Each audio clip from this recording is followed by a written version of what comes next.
Here I am, Leon C., a.k.a. Morpheus. You're listening to the Academy of Wow Man. And today I have something special for you. And it's from a viewer of mine and a very personal, close friend. And he wanted to stay anonymous for good reasons, actually. And a lot of men don't have people to speak for them. A lot of men, they understand how difficult it is out here in the new world. But they want their voice to be heard. Some of them, they don't have a channel. They don't have a YouTube. They don't have a Twitch or Instagram. Some of them, not all of them. And so they need to get the word out. And this is a 25-year-old man. He's 25.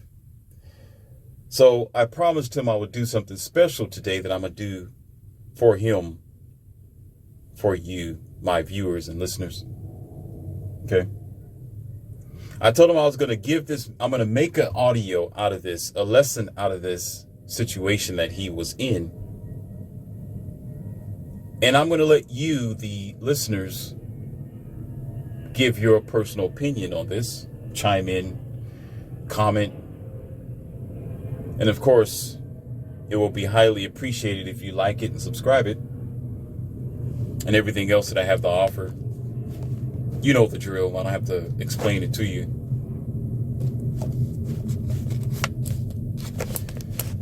But we're going to talk about today, ladies and gentlemen, and I know nobody really knows his last name, but his name is Peter. So Peter, this is definitely for you, my guy, bro. I keep my promises. Waiting for everything to boot up and get all the, I wrote a lot of information down, so I'm waiting for it to boot up and get together. It's taking it longer than usual, otherwise I can dive right into it. Here we go. All right, here we go. All right.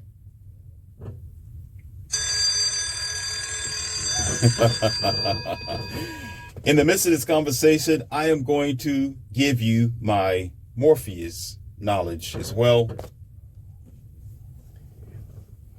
And I'm going to tell you what his situation is when I get to it. But right now, we're going to go to the introduction of the situation.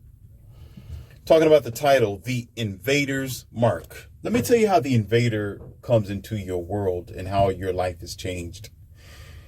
It's by encroachment, ladies and gentlemen. It's by segment by segment, margin by margin, where it is considered to be okay. How you end up giving away your privacy, your life, your freedoms, your ability to be mobile in your own world in your day, is invaders come in and they'll give you something, or they'll take something away and convince you with their facets of deception that it is okay.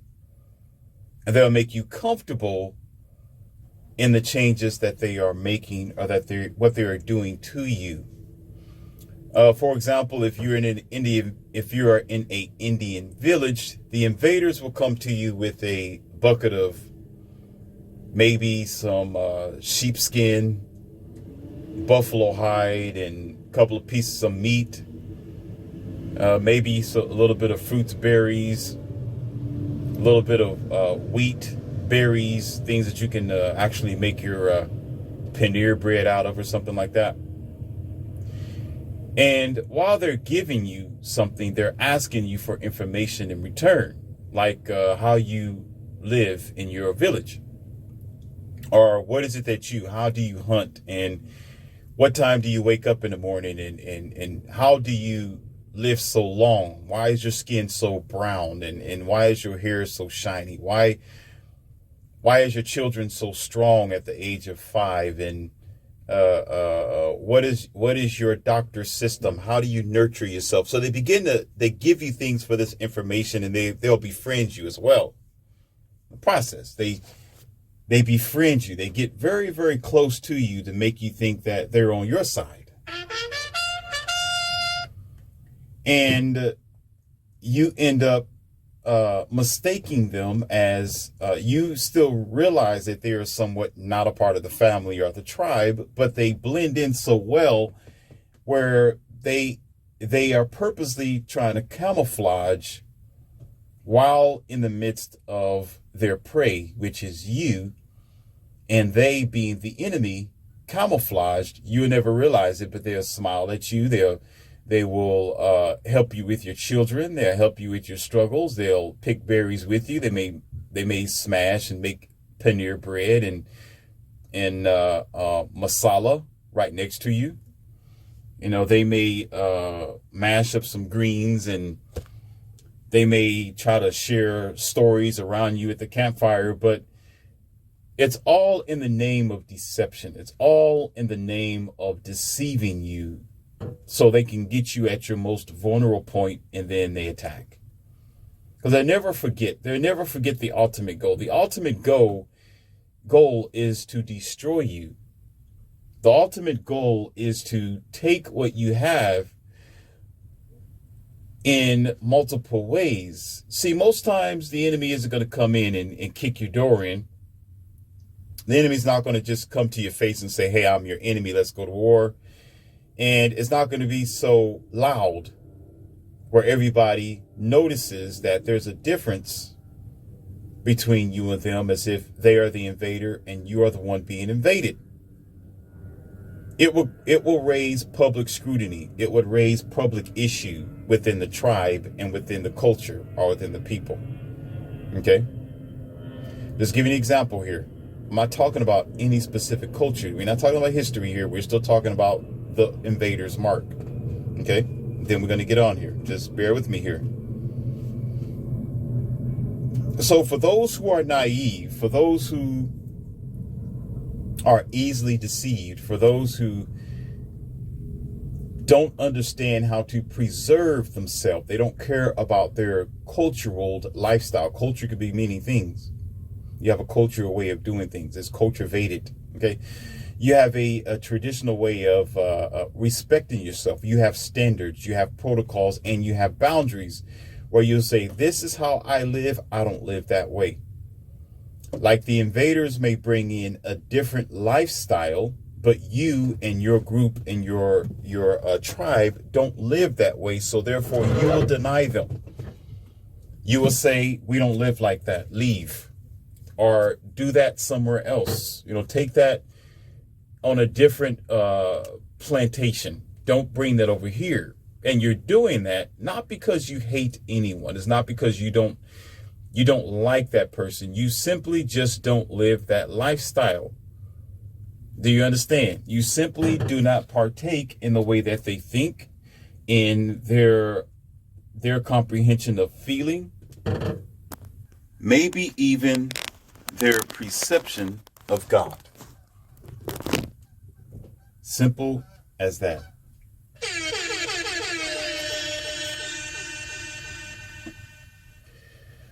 So keep that in mind, because now we're going to begin to talk about my friend's story. And I'm going to put myself in his shoes because that's the best way to describe it. And it's easier that way.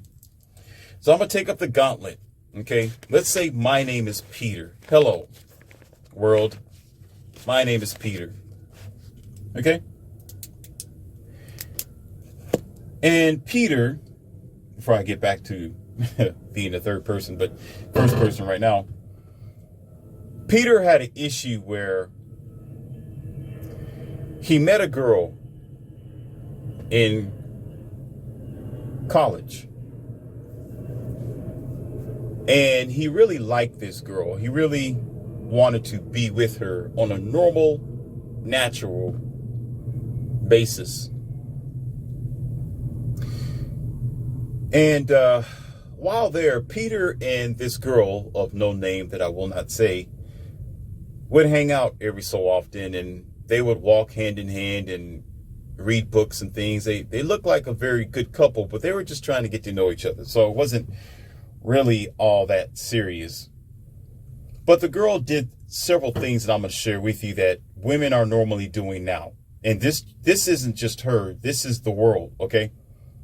Think of her as your environment. Think of her as what's going on in your world that is happening to you personally or have happened and you don't know it, okay? So she asked Peter several questions and said, hey, Peter, so how are you? Where did you grow up? And what do you do? What did you do before coming into college? And did you have any small jobs? And do you love your mother? How many family members do you have? Just questions, because she wants to get to know him. Right? Now the lesson begins, ladies and gentlemen. So you know what Peter says? Peter says, well, so-and-so, let's give this girl a name. Let's call her Sarah. Okay, let's say the girl's name is Sarah, and my realistic character, which is a real guy, is Peter. Okay? Peter says, well, Sarah, I want to take it slow, Sarah. I want you to get to know me for who I am. See, I don't really open up my door to women that easy because I don't trust them all that much because women have ulterior motives and I'm concerned about my privacy. But I tell you what, Sarah, we'll take this one day at a time. I promise you. If you are dutiful and you're patient enough and we do this naturally and we keep hanging out and reading books, I'll open up to you one event at a time.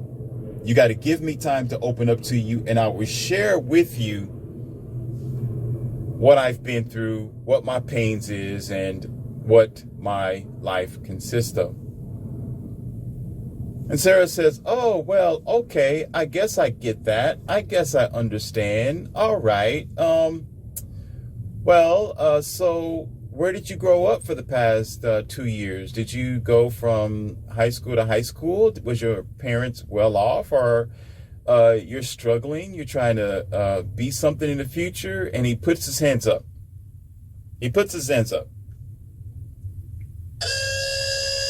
Says, Sarah, baby, listen. I know you're trying to get to know me. I told you, let's take this one day at a time. Let's talk, right? If anything, tell me a little bit about yourself, and in the process, I will begin to relate and I will share a little bit of myself with you, Sarah. I just told you that I have a thing about trust and I have standards. See, Sarah, one day I'm going to be a high value man. One day I'm going to be ranking in 6 figures a year, Sarah. One day I might be somebody's doctor. I might be someone's lawyer. I might be a judge, Sarah. You don't know. I may even be the president, Sarah. I don't know that, Sarah. But listen, if we're going to be together, and if you're going to stay by my side, Sarah, see, if you're going to be here 10 years from now and you're still with me, you'll get a chance to know all that, Sarah. Don't rush, Sarah. Be patient. So Sarah looks at him, ladies and gentlemen. Sarah looks at him in the eyes.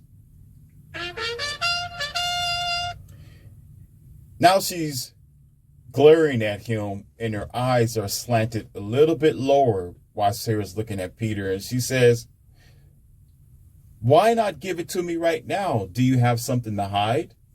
What about Instagram? Do you have Instagram, Peter? And Peter says, no, I don't do Instagram. That's for kids. Right?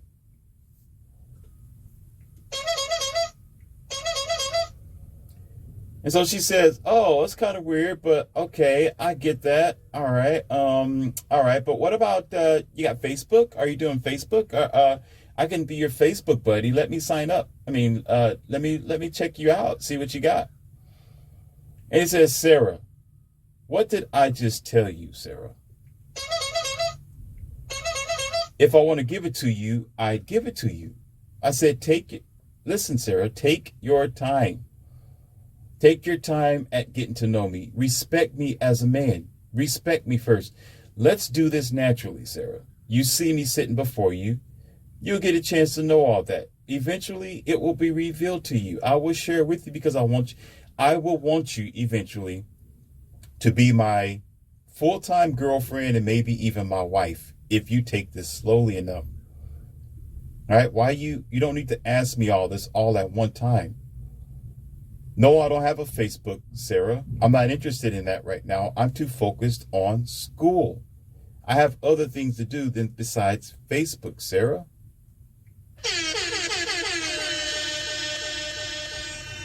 So Sarah now leans back, ladies and gentlemen, leans back on Peter and gives him a strange look. Gives him an awkward look. Like, you don't do Facebook? Wait a minute.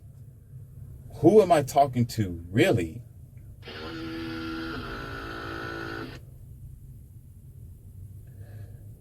Story goes on, my fair men and my fair ladies of the social media listening crowd right now in the audience. Put up your antennas because you're going to need this. You got to catch this information that I'm getting ready to give you.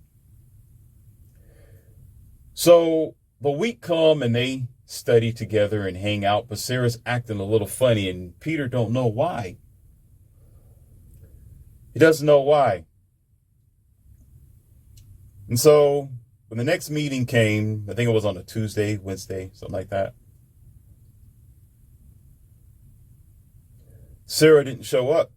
Sarah gave him the cold shoulder. Sarah gave him the I got excuse. Right?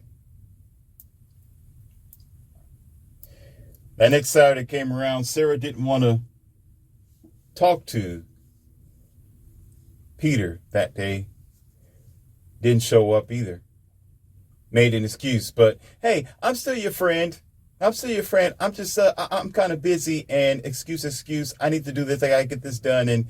And I want to study it by myself right now because it's just harder being around you for right now. But I'll be back around and I promise.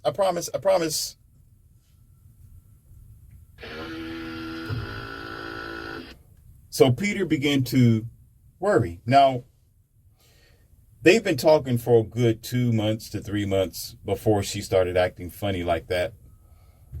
Because she put on a good face at first and just going along with the energy, you can say. But what I mean is going on with the natural, normal way of functioning as man and woman, not energy. Okay? And the story goes that Sarah showed up. I think it was, what did he say? Well, she eventually showed up. The timestamp was somewhere around the 4th month or something like that. Finally, she showed up and she stopped flaking and ghosted him, as you would say. And so they sat around their usual study table, and now he's kind of weary and wondering because she wanted to pick up the pieces where they first left off, but she was acting kind of funny. So how could he trust her? How could he know that she's not playing him like the other girls played him?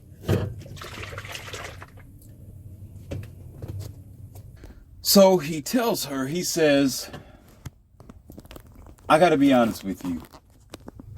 You've been flaking for the past few weeks. You've been acting really funny. And I don't understand what's going on, Sarah. I mean, we've hit it off pretty well, and you've been a kind girl, and we've had a good dialogue with each other. What did I do wrong? What did I do that made you change? You're inconsistent now. And she returns to him and she says, quote,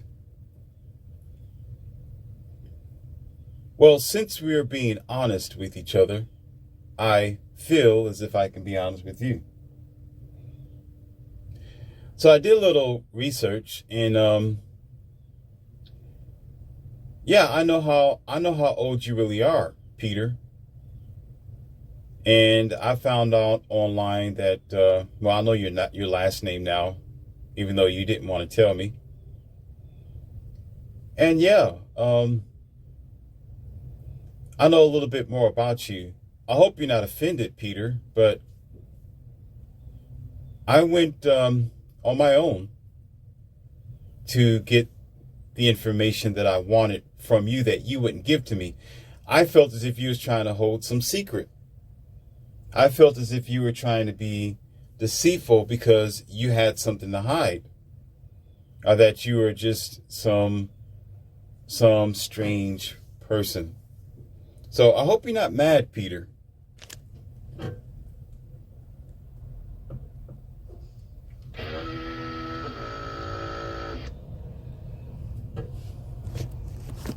Then Peter immediately fires back at her, but in a different way. He says, Sarah, that's why I wanted to take my time. That's how I knew that either you was going to be for me or you against me. Now you're considered as a no good friend. You're not a friend to me. Because one, you didn't trust me. And for two, you disrespected me because you went behind my back. You went around me. You have violated my privacy. You have violated my space. You violated my trust. I trusted you. I did not violate you. I wanted to have sex with you, Sarah, but I knew that you wasn't ready. I wanted you to open up to me on your own time. You didn't tell me about the problems between you and your mother and your father. I didn't pry into your business. I knew you would open up to me in time. I didn't push my manhood or my ways on you, Sarah. I respected you. Every night when we were together, I respected you. I did all that for you, Sarah, as well as myself, to see who you really are. But you disrespected me and you violated my trust and you violated me. At this point, now Sarah gets defensive, and now things begin to change because she begins to throw things out there, quote unquote. And I'm reading this from the piece of paper that he gave me. Because now she's coming up with an excuse as to why she did it. Now she's coming up with the guilt, the shame, and the need to be right. The guilt, the shame, and the need to be right. The guilt, the shame, and the need to be right. For violating his trust, for violating his privacy, for not doing things the normal and natural way. So let's continue with Peter's problem with Sarah, ladies and gentlemen. What did she say in response to him being direct with his disappointment for the very fact that she went around him? When he said no, she said yes anyway. Imagine a woman saying no and he said yes anyway. Imagine a woman saying, no, I don't want to lay with you. I don't want to sleep with you yet until I get ready. And he forces himself upon her. But yet, because this is a man and it's his privacy, it's his personal business, and it's his life, no, she can't actually force him physically to do something. But when he tells her, no, I want to get to know you. I will tell you when the time is right. I will share my personal business with you when the time is right. She forces herself upon him. What the hell difference is it? No means no, right? No means no, right? When a woman says no, it means no. So when a man says no, it should also mean no, and it does mean no. But let's continue what Sarah does, ladies and gentlemen, because Peter wants you to be the judge of this situation.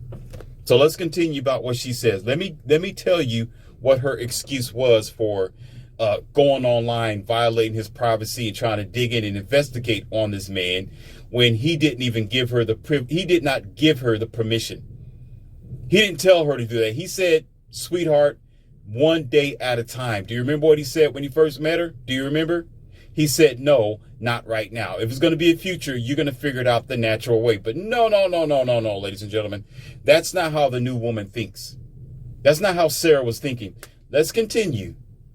Let's continue and let you be the judge as to what she said in response. Quote, she said, ladies and gentlemen, because I can.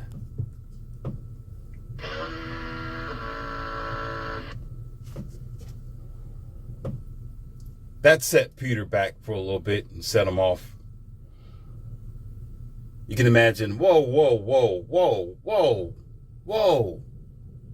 girl, wait a minute.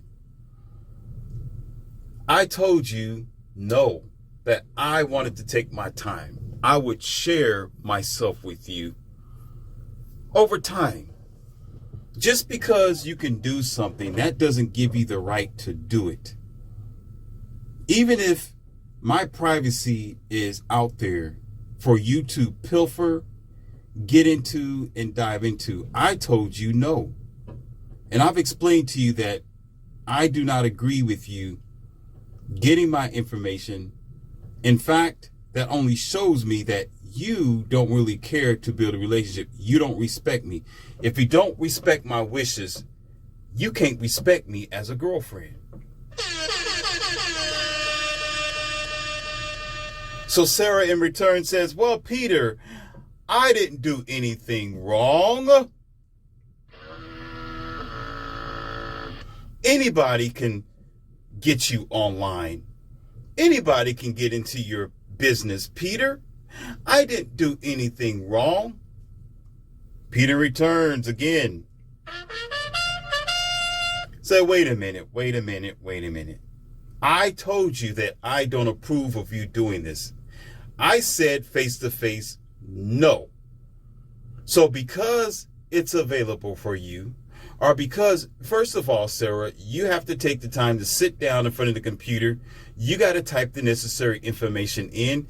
You got to go to the necessary sites and dig in free on your own. You have to purposely be on a mission in order to get in my business. And I told you that I will give it to you freely over time when you get to know me. How does that not make it wrong when I said no and you did it anyway? How about this, Sarah? I'm a man, you're a woman. How about if I force myself on you and I can? Does that make it wrong, Sarah? Or does it make it right? Just because I can force myself on you doesn't mean I need to force myself on you, Sarah, and I should. No, Sarah, you said no. You're not interested at the moment. You may want to take your time, or you may want to do the do when you feel good and comfortable. How is it okay for you to violate my privacy, to violate my space just because you can and you don't think it's wrong?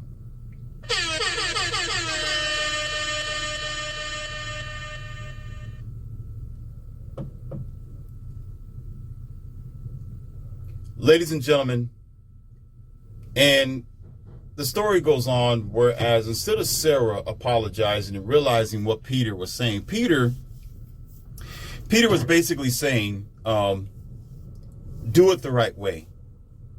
Do it the right and the natural way.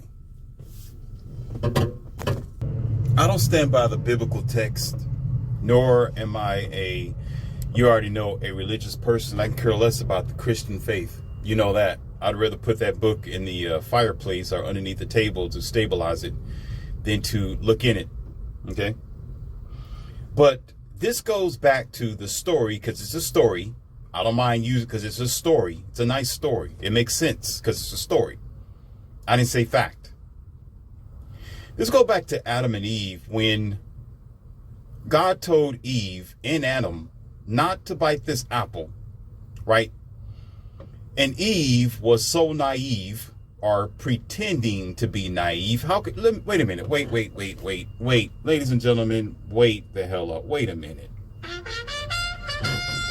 I'm just thinking about something. Wait a minute.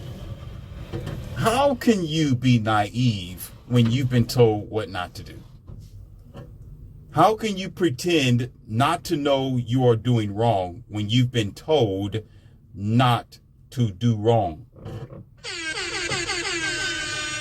And not only that, but specifically, he was specific. He was direct. He was accurate.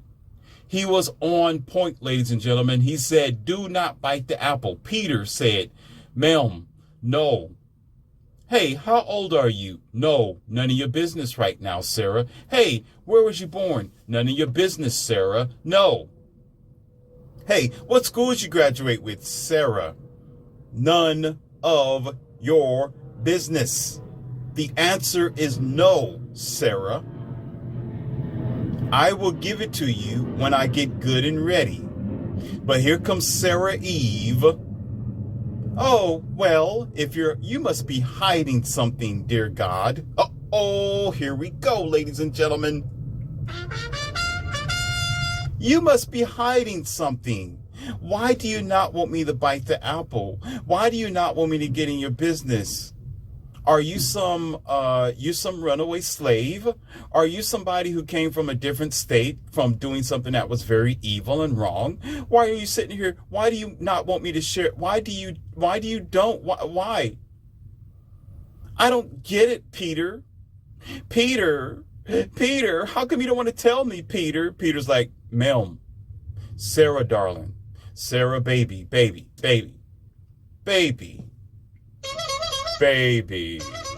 Listen, baby Sarah, I care about you so much where I want to take my time, Sarah. Do you not understand, Sarah? Or is it kindergarten for you, Sarah? I don't want to, and it's none of your business, Sarah. I don't know you that much, Sarah. We don't know each other like that, Sarah. And I care about you so much, Sarah, where I want you to get to know me naturally, Sarah, and trust me, Sarah. Sarah didn't listen.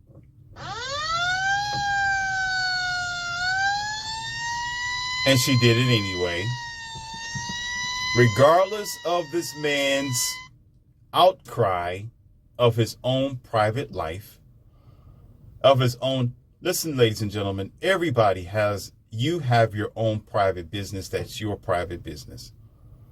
You have a right and an obligation to protect who you are, to protect your identity, to protect your social security. You don't have to tell people how old you are. You don't have to, and you're not obligated to tell people where you graduated from. You don't have to walk around with a badge on your chest and say, yes, I am a PhD, I am a DR, I am a this, or I am a that, or I'm a minister, pastor. You don't have to tell them anything. You are not obligated to telling anyone anything. It is your God and your nature given obligation and right to yourself. Everything is allotted to you. You give what you think you want to give, or you feel like giving, or it's essential at the time to give. It is better to be careful with your privacy because it's not for everyone. People will use your business not only to slander you, but to categorize you, to modify you, to finesse you, to control you, to put you in a column, to dock you, to shadow ban you, to ostracize you, to judge you, ladies and gentlemen. And what is this Bible that y'all talk about so much? It says, "Thou shalt not judge." Because you don't know that person. Who are you, Sarah, in this story, to judge Peter, but you don't even know Peter? You don't even want to get to know him. How can you judge him and you don't know this man? She didn't even know this guy like that. Only 3 to 4 months? Come on. You can't wait for an entire year for him to open up to you like a rosebud? Trust is earned. It's not given up front, people. Trust is earned. It's not given up front. You don't automatically give someone everything just because you want them to trust you. They will crush you. They will devour you. They will put you in pieces, and especially these new modern day women today. They don't understand what patience is. They don't do things the natural way. Oh, he's a nice guy. I don't know what his age is, but I'm sure he's going to tell me, but he sure is damn handsome. They don't understand that. Then when the guys say, hey, baby, I'm 51 years old. Oh, dang, you look like you're 32, but you look, okay. Oh, man, I thought you was, I'm actually 51. Wow. Or, and I'm actually 31, but, dang, I thought you was 42. No, I'm 31. I had a rough life. But, hey, I'm here. Take it or leave it. Oh, okay, you 30. Okay, you 31. All right, well, we'll just go with that. No, they can't do that, ladies. You can't do that. It's too hard for the common person to be natural today. It's too hard, and you screw yourself. You destroy your own chances of success. So just like the story in Adam and Eve biting the apple, this time Adam didn't bite the apple. Actually, he knew what would happen if you bite the apple. That's why he told her, no, Sarah Eve, no. Take your time. But she decided to do it anyway.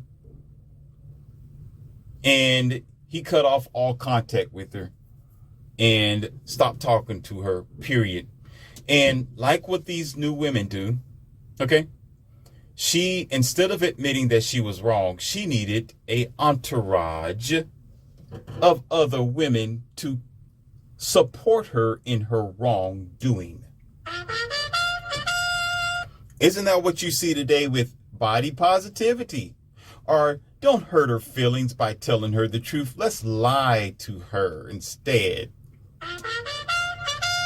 Let's not tell her that she's on the wrong path. Let's tell her that she's on the right path. You go get the bad girl. Go ahead. You are the bad bee. Everybody loves you. Don't worry about it. You can get a man when you're 40 and 50 and 60 years old. You can have a child when you're 40 and 50 years old, and a healthy child when you're 40 and 50 years old. You just go out there and you be the face of the magazine for this year. You go out there and you wear the suit. You walk around with your high heels on, and you make it happen, girl, because you're a bad girl. That's what she'll get. That's what she'll get. That's what she will hear from her own peers, from listen, please listen. I'm not spewing hate, ladies and gentlemen, and you women think and listen. Stop feeling and listen. I'm not spewing hate. What I'm telling you, other women will support you in your bad behavior. They will watch you walk off of the cliff, and they won't tell you that there is a cliff over there. That's how women support each other today. That's how you do this. I'm telling you what you know already. The woman will not say, she knows that there is a fire in the next room. And she see her girlfriend getting up to walk in that room. You know what the friend is doing? The friend would say, oh, go ahead, girl. Yeah, go ahead. Yeah, babe. Oh, you looking hot. Go ahead and go ahead and go in there. You can handle that, girl. You a big girl. She will watch you, women, go into that room and turn into a pile of mush. And then when it happens, you know what she'll do? She'll claim that she didn't know anything about it. She'll go walking around like, I know nothing. I know nothing. I have nothing to do with that. Girlfriend. Nah, she walked in there on her own. I didn't tell her that. I didn't tell her that there was anything in there. And I didn't tell her there wasn't nothing. She has her own free will, baby girl. She decided to do it on her own. Nah, that was her decision. Yeah, she's on fire. Well, I ain't got nothing to do with it. Fine. Maybe she needs to get herself out of it. That's what women do, ladies. They will watch you fall off of the cliff by being the one who promotes you to be up there. Anyway, yeah, go on up there, girl. Go ahead. maybe there might be something down there to catch you below, but you the bad babe, go on up there, you'll survive. And you go up there, there's no net, and they'll say, well, just jump anyway. Go ahead and jump because, everybody else have done it. And no, I didn't see a net down there, but you can try it and see what happens. And then you hit the ground. You got red paint all over the ground, like your lipstick and your red dress that you wear on OnlyFans. And then she act like she don't know what happened. Let's continue on, because in Sarah's story here, according to Peter's deliverance, for you ladies and gentlemen, because I remember what I said, I need you to judge this. You can. And I need you to think about this as well. You can. So she shares her story with her girlfriends, this Sarah girl. Okay? And she feels bad about what she's done, but she don't want to admit it. Because women aren't good with taking L's. Women don't like it when men say no. And women don't like it when they're denied getting what they want. When they start getting denied by men, then they start pulling out the guilt, the shame, the need to be right. The guilt, the shame, the need to be right. Let's dance to this. The guilt, the shame, the need to be right. The guilt, the shame, the need to be right. She will dance on it. That's her dance. The guilt, the shame, the need to be right. I think Kevin Samuels said something about this clearly on his podcast. Credit to Kevin Samuels. He's correct. Because in this story, Peter endured this. This is real life, ladies and gentlemen. This is facts. Instead of her apologizing and realizing what she did wrong, she wanted to guilt him. Then she wanted to shame him for being a man of prize and taking his time. It's amazing how women want a decent man who's going to respect her and love her and provide for her and be a super masculine male, but also blue pill at the same time. Then when she get a man who has good attributes, she ruins him. She tries to put him to shame for being a good man. Peter is a good guy because Peter has standards and he has a protocol to himself. So that's what makes him a good man. Him taking his time and doing it the right way. And getting away from the small-minded individuals that live their life on the internet. But she figured it was wrong because everybody's not like her. Because she was so confused because she's used to people selling themselves. But Peter didn't sell himself because he looks at himself or looked at himself as a high-value man eventually. So he didn't want to burn his bridges. He wanted to take his time before ruining his future and his chances, because who knows what he come across in the future. And then he has this terrible online presence. So he'd rather wait until the time is right, if he needs to, for business. So she gets around her friends and she begins to tell them the story, and the girls start to shame him. Oh, you don't want to talk to Sarah anymore because you want to stay private? Oh, you don't want to talk to her no more? I used to see y'all together all the time, and now you want to play on her? But wait a minute. Wait, ladies and gentlemen. Wait. Where was her girlfriends when Sarah was flaking on him? Oh. Where was her girlfriends to shame Sarah for distancing herself from Peter, who did nothing wrong, but she went behind his back and started stealing and pilfering his information against his will? That's no different than if there's cameras around, okay, and there's a camera in your face at the grocery store or at the gas station, wherever the camera is, there's usually going to be a placard or a notification to let you know, to say, hey, smile, you are on camera. What they're saying is you are consenting.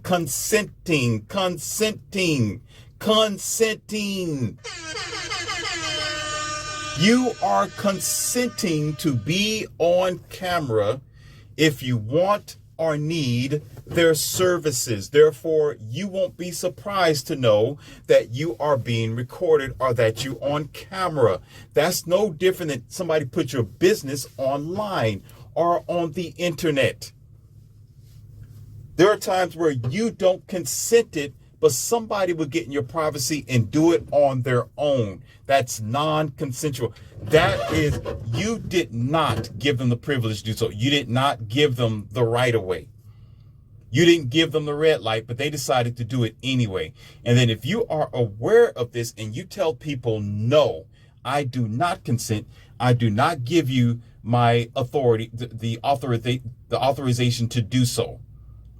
I did not say that you can. I didn't give you the privilege, nor did I give you the right to do so. I'm saying no, and they do it anyway. That goes against your privacy. That goes against you. They don't respect you. They are your invader, ladies and gentlemen. They are invading your space.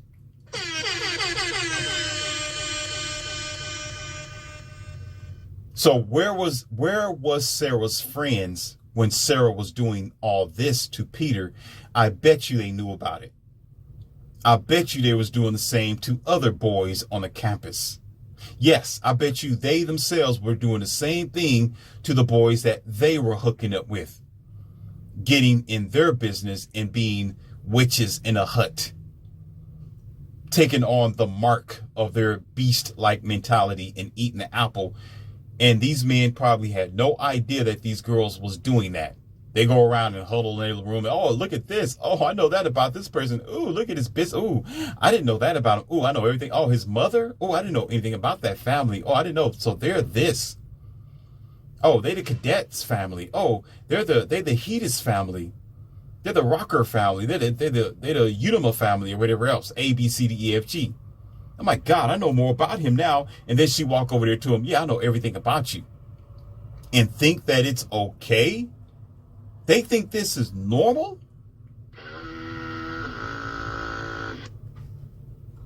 Like, God dang, you can't ask the man. If he say no, no is no. If he says yes, he's going to tell you. You don't want to do things normally?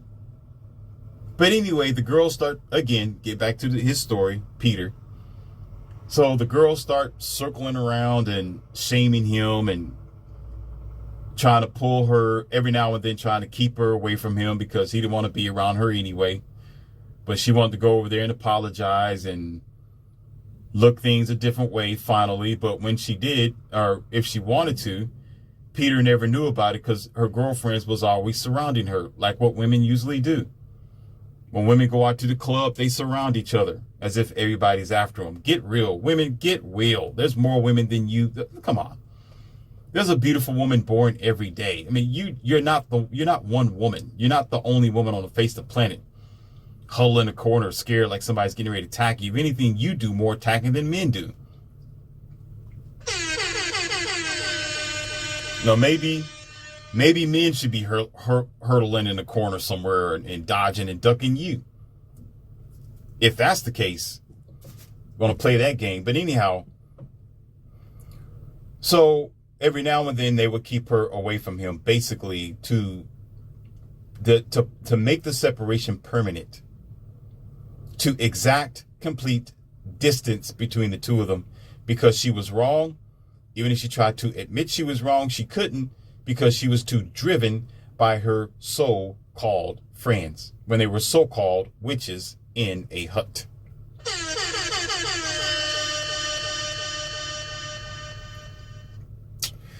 So here's the Shangri-La, ladies and gentlemen, and we're going to go ahead and call this quits for today. Here's the Shangri-La. I get in contact with Peter you don't say it that way. I got in contact with Peter last week. And he began to tell me about his life today. And this man is very successful, ladies and gentlemen. He did exactly what he wanted to do. This man is an accountant. And he has a couple of businesses on the side. So he's not just fully an accountant. And he's making some good bread. And he has no kids and never married, because he kept the same principles that he couldn't trust anybody. And it was to be one step at a time in life. It is one step at a time with most things. But he realized that people are just like Sarah.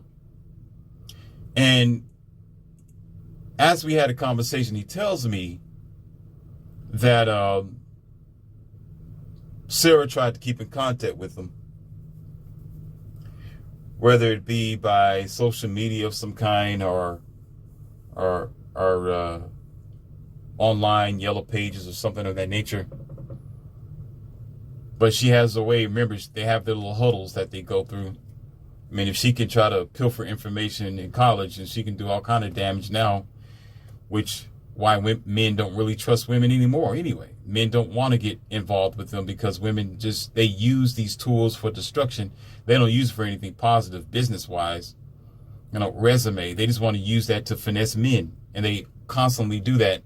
And they try to validate themselves and say that it's for the better good. Oh, I try to figure you out because I want to know if you're an undercover creep. But most times men ain't trying to do the same to her because men don't have time for that. And men rather meet this woman face to face and deal with her as time goes on, because she will begin to reveal what type of 3 or 4 she is. She will reveal what type of house mom she is, what type of well-bred and well-raised daughter that she really is with time. But a lot of women aren't willing to go that path. They want to use tools of destruction to destroy a very natural, wholesome relationship, as I just described in the beginning of Peter and Sarah being together.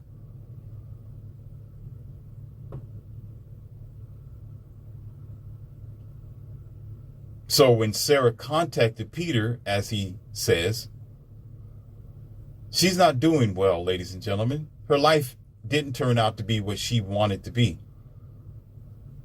She got 3 kids, no husband, ladies and gentlemen. She's not the 120 something pounds that she used to be. Now she's way in her 3s. And she's on medication. And she has this thing called anxiety, ladies and gentlemen. Anxiety. Go figure. Anxious. What you anxious about, Sarah? Huh? What you anxious about? Oh, you've been anxious since college? You've been anxious because you just want to, you're looking over your shoulders as if there's evil and criminals everywhere. Fear makes you destroy your own blessings.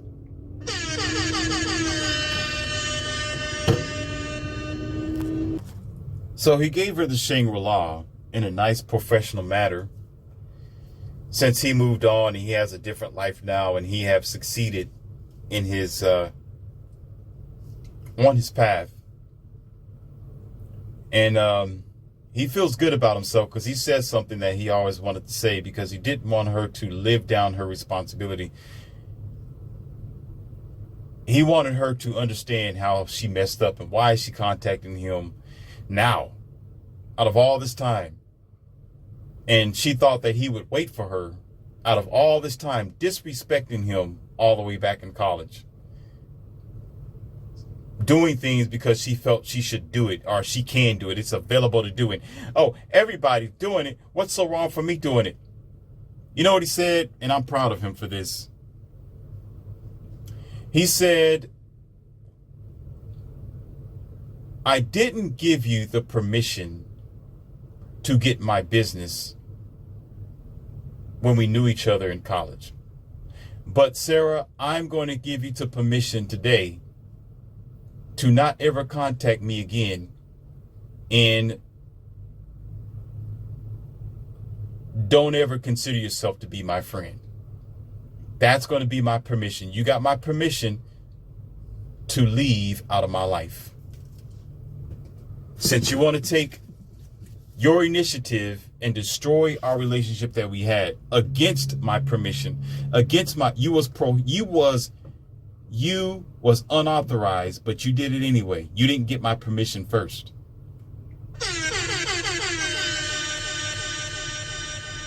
But you can have my permission now. You got my permission to leave and never return.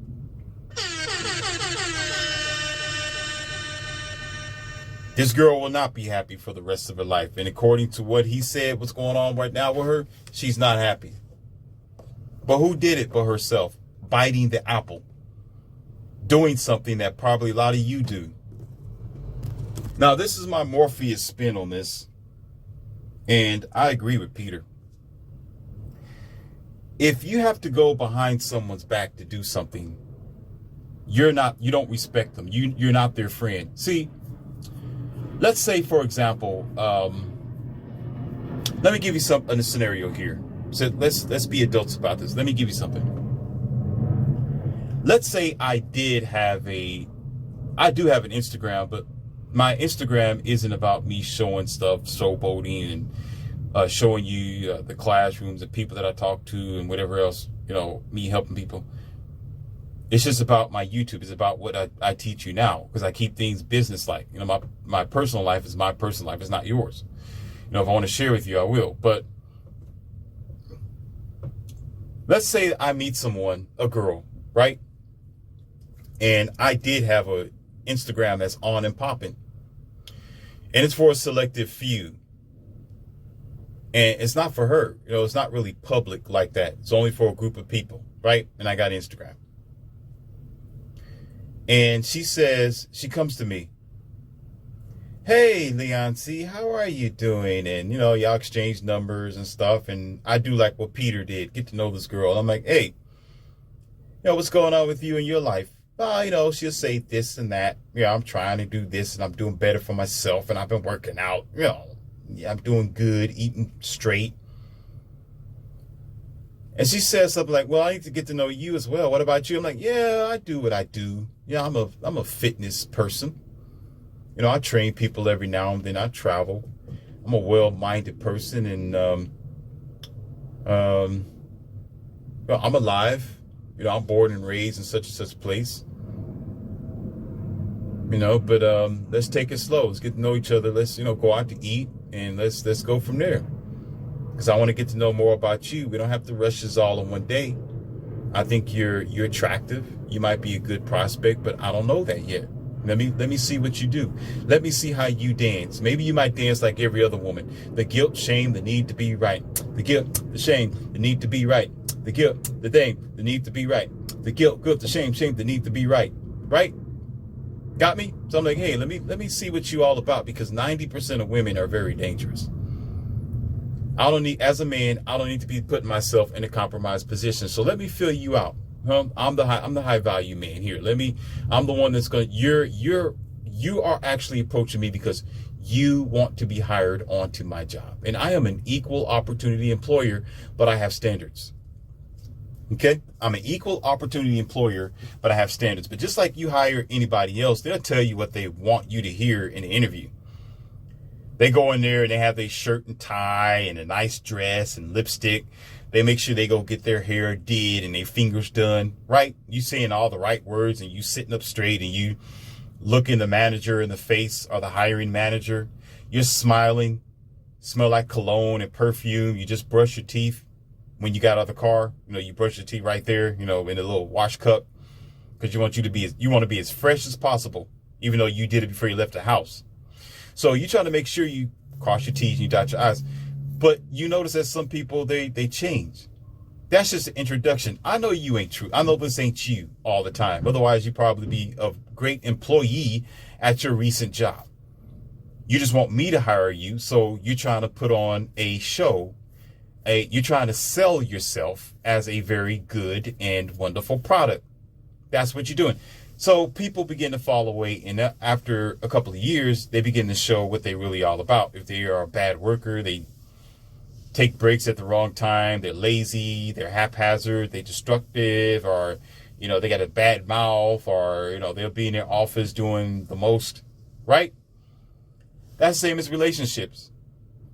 You say, well, that's a difference, Leonce, because the employer, they look at your background and they look at your resume to see what you're all about. Well, that's normal for a job, because they're not going to marry you.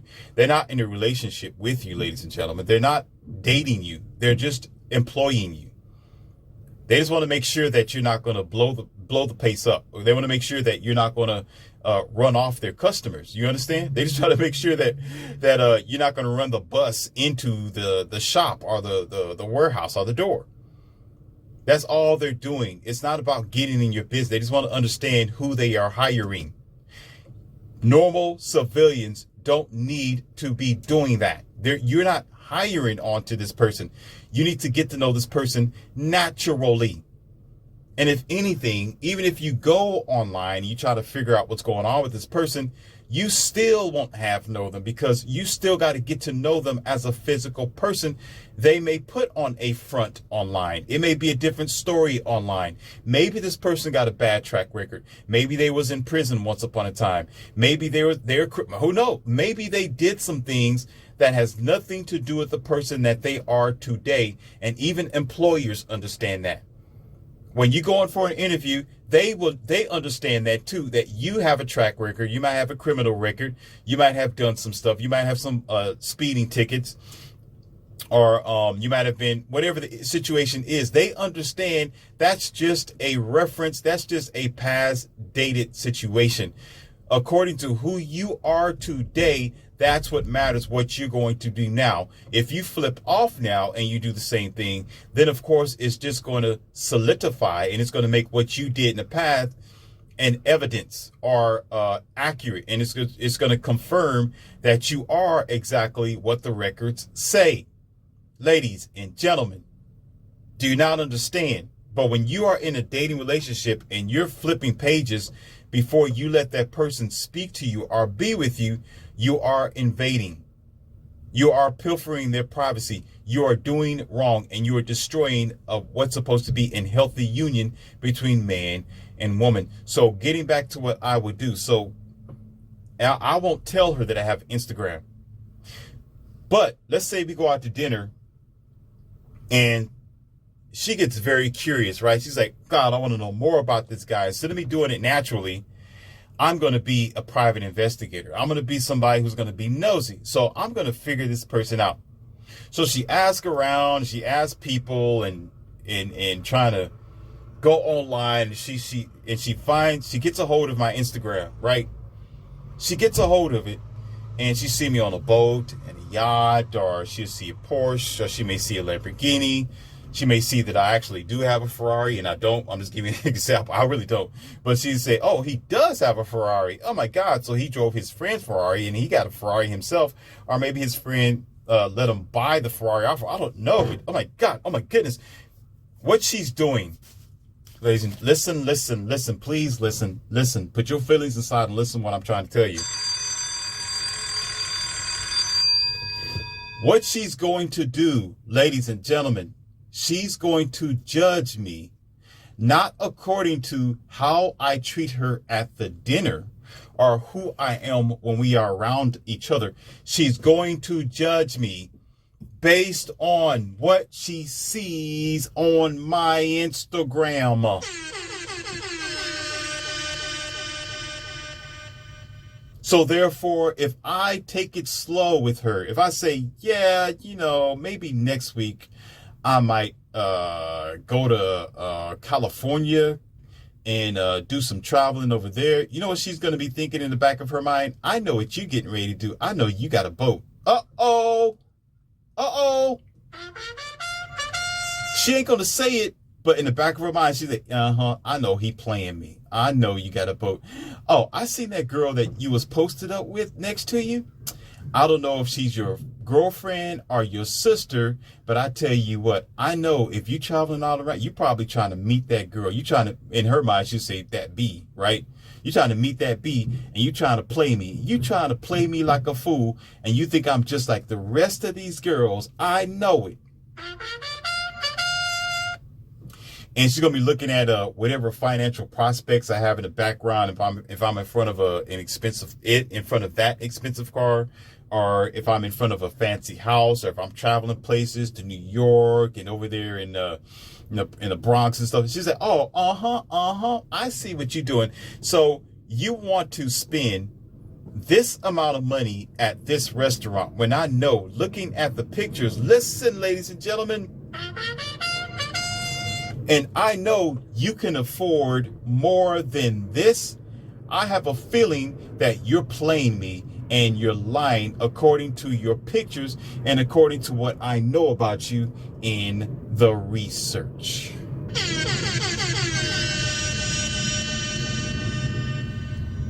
And you know what she would do? Because of that, she will start pulling back, because automatically she'll think I'm lying to her.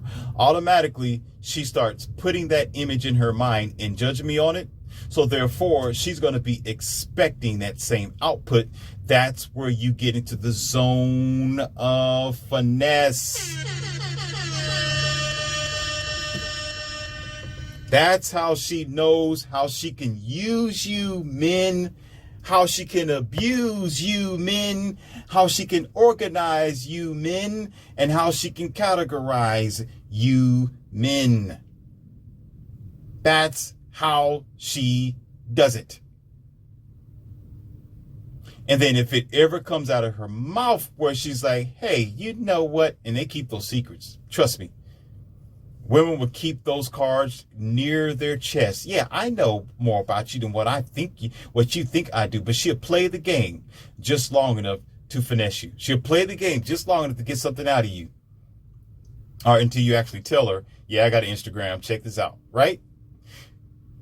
But because she knows, if she says something, automatically, you're going to be like, what? Like, what? Like, what? How'd you get that? Now, a lot of you dumb men, yeah, I said it.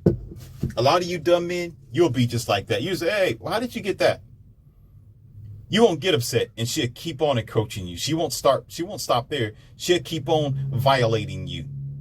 She'll keep on putting you in a corner. She will put you in a position, even physically sometime, I've seen it for myself, where she'll start hitting you because you don't do nothing to defend or protect yourself. You do nothing to let her know that there are boundaries, there are limitations here, and you got to respect the person's privacy. You got to respect the person's opinion. You got to respect the person's life and their protocol and their standards. She don't respect this man over time, and she will not. She'll continue to pry and do whatever she want to do because she thinks in her mind, it's okay to keep biting the apple. I can keep doing this. This is what I do. This is what everybody do. No, everybody don't do that, ma'am. Ma'am, everybody does not do that. You do that. And you keep getting away with it because you keep dealing with these blue pill dudes. So anyhow, and in other words, so if she were to reveal, say, hey, yeah, so you do have an Instagram, and I saw you got this on Instagram. How charming, how interesting, or that's very fascinating that I see you on a boat. Is that boat yours? You know what I'm going to do, ladies and gentlemen? I'm going to say, wait a minute. I didn't disclose that information to you. You had to have worked to go find that. You asked around to people. And you went online and you did some stuff against my principles. I took you out for dinner because I trusted you. I was with you because I was trusting that you wanted to take it slow and get to know each other naturally, face to face. So the fact that you went around me, you disrespect me. You don't respect me as a man. You don't respect my time. You don't respect my principles. And when I say no, you don't respect me. I said in due time, you will get the information that you need.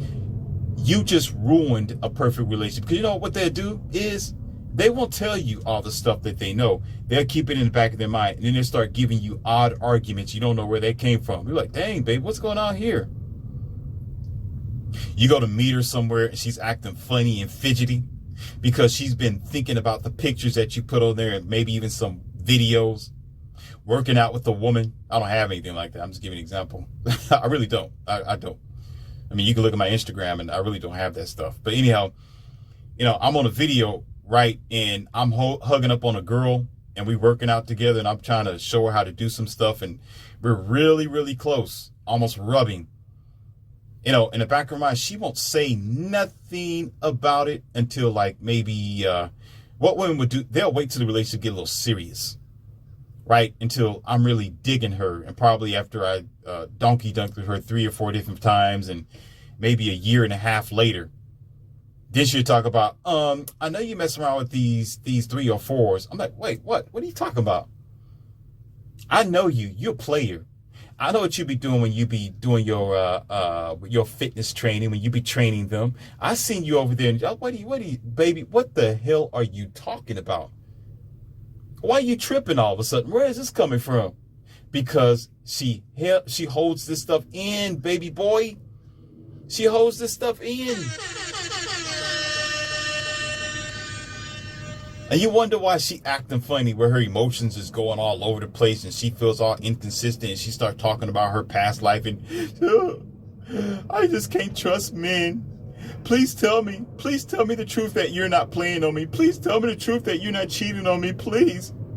You're like, dang, where the hell is this coming from? Because she saw some pictures.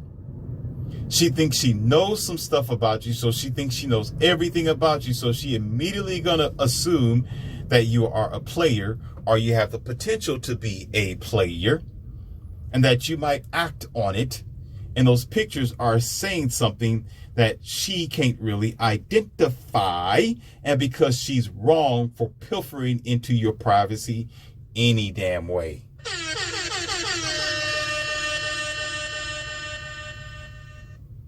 It never does you any good. You do nothing, ladies, but hurt yourself. You hurt yourself for the sake of fear, thinking every man got something crazy going on, or he's sneaky. He must be a Mickey Mouse. He's up to no good.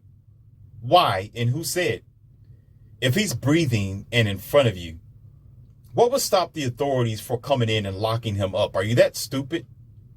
What would stop them? I mean, there's cameras everywhere. The police department is everywhere. People are practically everywhere. Why would you sit here? This person is sitting next to you, reading a book next to you, and you're going to automatically assume he's some type of undercover creep. I judge your intelligence. I really do. I judge your intelligence. This isn't intelligence. This is stupidity. Because going by, yeah, you said judge. Don't judge. You said don't judge. Well, the speculation is true. No, I wonder about your intelligence. It states to be factual that it doesn't benefit you in real life because you watching dangerous, fearful movies because you had a fear, scarcity mindset that your mother put you under. As you think everybody's evil because of your past life or because of whatever trauma that you've been through. I'm sorry, sweetheart. You should have went through therapy. That's your fault.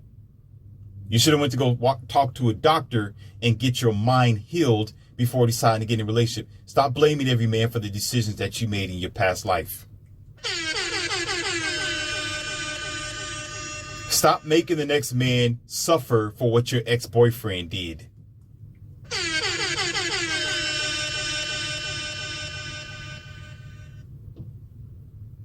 Get off of that high horse. That's okay, because nature and time is going to knock you off of it. Nature will do that. When you find yourself 40, 50, 60 years old and you don't have no relationship and you unmarried and you with 2 kids and nobody want to be with you, nature did that and you decided it because you wanted to bite the apple. No man wants to deal with that because even if it seemed innocent, listen, ladies and gentlemen, even if it feels and looks and thinks to be very innocent, if she doesn't respect, this is the big thing right here. This is it. All right. And I'm going to go ahead and give you the big shingle law here. This is why it really matters. This is why it really matters. Okay. This is the rubber meeting the road. If you take nothing from this, take this, and I need you to think about it. If she goes around him to pilfer his information or to dig into his personal life, listen, that indicates that she not only disrespects him, don't respect him as a man. Anytime they have an issue in their relationship, she's going to always go around him. She's going to always disrespect him. She's going to always do what she want to do anyway. He's going to want one thing. She's going to do something else totally different. And he's not going to know about it. She's going to be sneaky. She's going to be conniving. And she's going to play him all the way from the beginning to the altar. All this stuff matters. So if she don't respect his private life, if she doesn't respect him as a man, she's not going to respect anything he has to say. Read it and weep with this fact. Plain and simple. You see it every day. You may have witnessed other people going through this, and you probably witness it yourself, because we're unnatural. We don't want to wait till the cake is baked. We don't want to wait till the turkey is actually ready to be pulled out of the oven. We don't want to wait. We want instant microwave stupidity, and it's making you sick.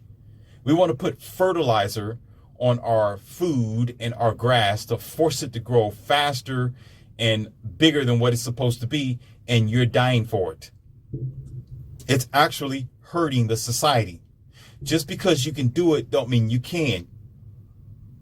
Same story. God told Adam and Eve, but you just Eve in this one, but it was both of them, but specifically since Sarah did wrong, told Eve not to bite the apple. Something very simple, but the devil made it very convincing. And I'm sure the apple was probably right there in her face. It was low enough for her to just reach it. She didn't have to get on some type of ladder. She didn't have to make a rope out of hemp. She didn't have to climb up the tree. And I'm pretty sure she didn't have to jump to grab this apple. It was so low right there around her face level where she can just snip it off of the tree. Just because it's there, does that mean you got to do it? Just because it's available, should you engage in it? Don't you understand how destructive and poisonous your society has become today? Everything is practically available. That doesn't mean you need to partake in it.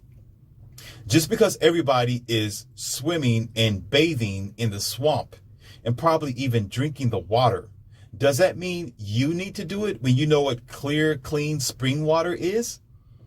Especially if that clear water is probably on the other side of the island where you can get on a boat and go over there and get it. When you hear people say, well, you can do it because it's available and everybody's doing it, you are in the swamp. You got a swamp mentality. And therefore, like I said before in the beginning, 90 to 95 and up percentage of women in relationships are practically no good. It's nothing because they destroy themselves. They bit the apple. They go down that path. Oh, yeah, I didn't know that you had let me see if it come up with something. I didn't know you had a Lamborghini truck in your garage, a Lamborghini SUV. I didn't know that. I saw you posted up in front of it with your boys. Like, dang, where you get it from? Did you hustle to get it? You sell drugs? How did you get that? Did somebody give it to you? Did you buy it? You rob somebody? You were looking at this girl like, where you get that from? How did you know that I have a Lamborghini SUV in the garage? Well, I went online and I went over here and I went there. I said, baby, do you know listen. Oh, here we go. I wanted to reel you in slowly because I didn't want to ambush you with all that I have. I wanted to use that Lamborghini to take you out on one of our anniversaries for being together at least for 2 years because you deserve it.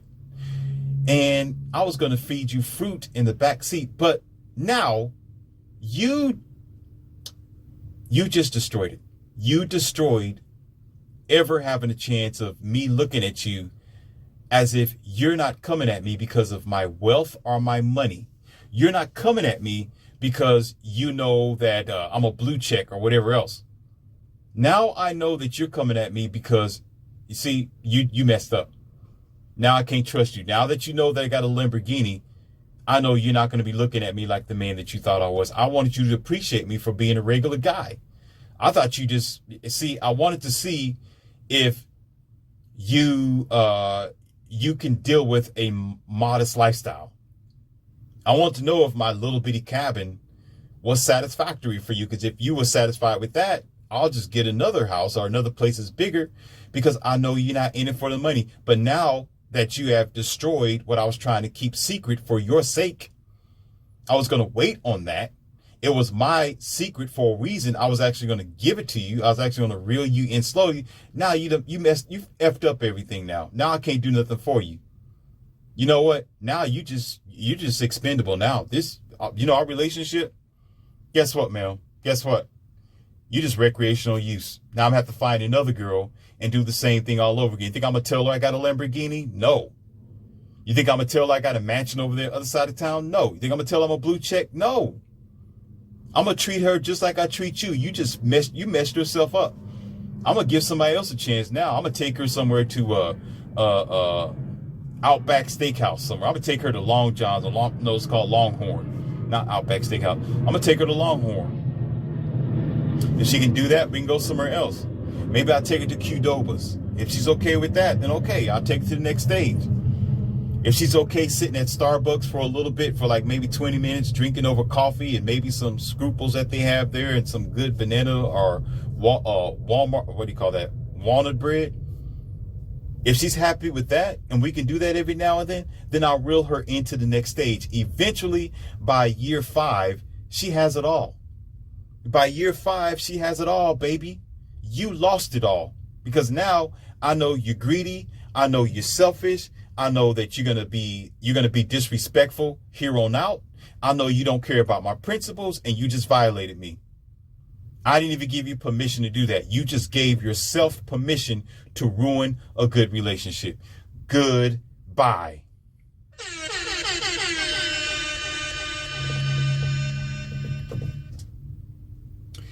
Until this day, if Sarah did right, she probably still would be with Peter, ladies and gentlemen. And Peter is that successful guy. He's successful. He got it made like that, but I don't want to put her business out there. I didn't say anybody's last name, so you don't know who it is. She's poor. She's struggling, and she got 3 kids. She's struggling. She made bad decisions. She kept going down the same hill. Didn't want to do things right. Now, you know what else, ladies and gentlemen? She hates men. She talk about how bad men are today. You know what she says? There is no good man. Really? But in college, you met Peter, and now Peter's a multi-million-dollar man. Aren't you stupid?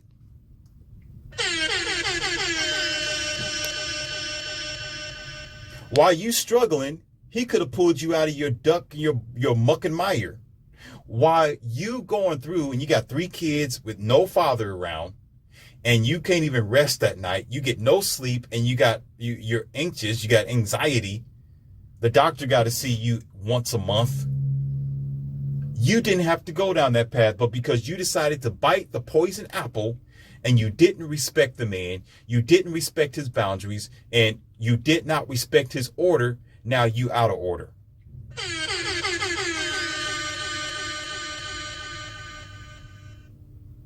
And you want to know why relationships don't work today, ladies and gentlemen?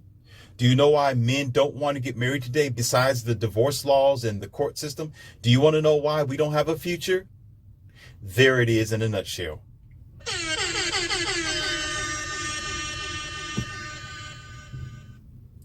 That's the lesson for the day. I put a lot of elbow grease into this, and I thank Peter for it, and you should also thank him as well. Peter's a very good guy, and for him to share this with me was mind-blowing, because he wanted me to actually, take it to a different level, but I didn't want to for the sake of her privacy. See how I operate like that. I don't put people on blast like that. And we could have returned the favor. Actually, he wanted to real bad. There were some things that he just wanted to just grill her. because she had the nerve to call him last week. And that just brought back his disappointment, because he really liked the girl. He really thought that she was going to be something steady. I mean, imagine, just take the time to think about it. You got this person who's spending time with you. You're drinking coffee out of the same coffee mug. Y'all waking up at 5, 6 o'clock in the morning for a jog to study together. This person you think that's going to be with you for a long time, they're pretending to be your friend. They act like they care about you and respect you, and then all of a sudden they stab you in the back. That'll make you hate the world. Do you know what that feels like? Do you know what it's like when somebody you care about and you can trust, you think you can trust, and you start trusting them, and they let you down like that? They stab you in the back, and you know what's so bad? A lot of people will do that, and you have no idea that they just did the same thing that Sarah did, and they smile in your face. Yeah, how are you doing? And pretending to be innocent, but they just got through doing a background check on you. Why do a background check on this person when you can sit there and do a front check with them sitting there in front of you, talking to you? Why would you don't even talk to them if you got to do a background check. Don't even spend your time with them if you're doing a background check, because you're doing wrong and you're doing evil. You can't have it both ways. It makes you look at a person differently. It don't matter what they're doing. You're still going to judge them based on what you see, especially if you really don't know this person all that much. You're going to ruin a good relationship because you went ahead of time. You went ahead of him. You went ahead of nature and did it yourself. So every time he tries to open himself to you or do good for you or take you somewhere or try to take the relationship slow, you're going to try to judge it, manipulate it, and finesse it based on the information that you just received.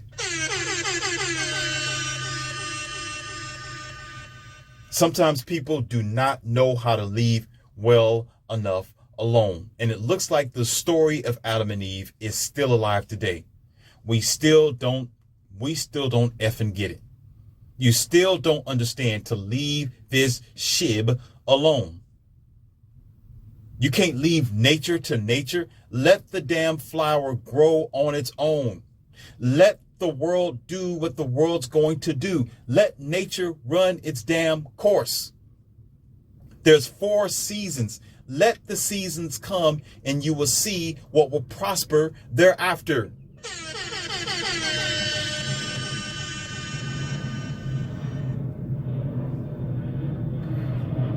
That is it for today. And you've been served here another super red pill of a special kind. I am your professor, and I do this for your empowerment. Like it, share it, and subscribe unto it, so others that may think it's okay to stab their friends in the back and to disrespect men. Because in this case, it wasn't men respecting a woman, is what women do to men usually. He ain't walking around, oh, I don't want to worry about where she's at. No, he just let it be, but it's her stepping on him usually in this situation. So get the word out. Maybe you can help a man. Maybe you can help a woman to say, don't do it. Don't do it. Don't do it. Don't do it. Take your time. Get to know him. Oh, I just met him. I want to know if he's a creep. I want to know if he just left prison last week.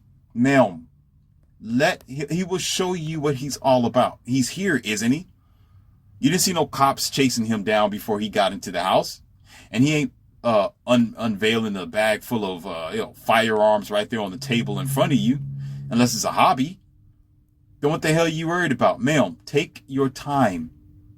Let nature be nature. Stop being Eve. Because if you consistently and constantly become Eve, guess what happened to her? You're doing it all over again. You bite the poison apple. What did the story say in the Bible? You shall surely die. Isn't that what it said? If you bite the apple, you will surely destroy and kill the relationship.